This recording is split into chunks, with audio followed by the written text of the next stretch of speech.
નમસ્કાર, આપ જોઈ રહ્યા છો સ્પાર્ક ટુડે ન્યૂઝ। જાફરાબાદમાં શ્રી હનુમાન જન્મોત્સવની ભવ્ય રીતે ઉજવણી કરવામાં આવી, જ્યારે ચોકના હનુમાનજી મંદિર ખાતે યજ્ઞ તેમજ સત્યનારાયણ ભગવાનની કથાનું પણ આયોજન કરાયું હતું। આ યજ્ઞમાં જાફરાબાદના વેપારી આગેવાનો તેમજ નગરજનોએ બહોળી સંખ્યામાં દર્શનનો લાભ લીધો હતો। આ ઉપરાંત જાફરાબાદમાં કૃપા સિંધુ હનુમાનજી મંદિરે પણ હનુમાન જન્મોત્સવની ભવ્ય રીતે ઉજવણી કરવામાં આવી હતી।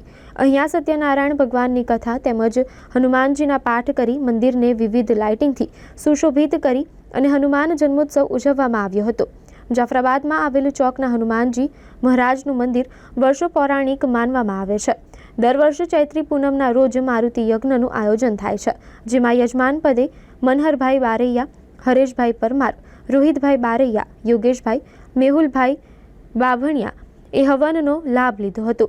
તેમજ સાંજે સત્યનારાયણ ભગવાનની કથામાં યજમાન શ્રી ભાવેશભાઈ હીરાભાઈ સોલંકીએ કથાનો લાભ લીધો હતો। આ કાર્યક્રમમાં મંદિરના પૂજારી લાલભાઈ ગોસ્વામી દ્વારા ભવ્ય આયોજન પણ કરવામાં આવ્યું હતું।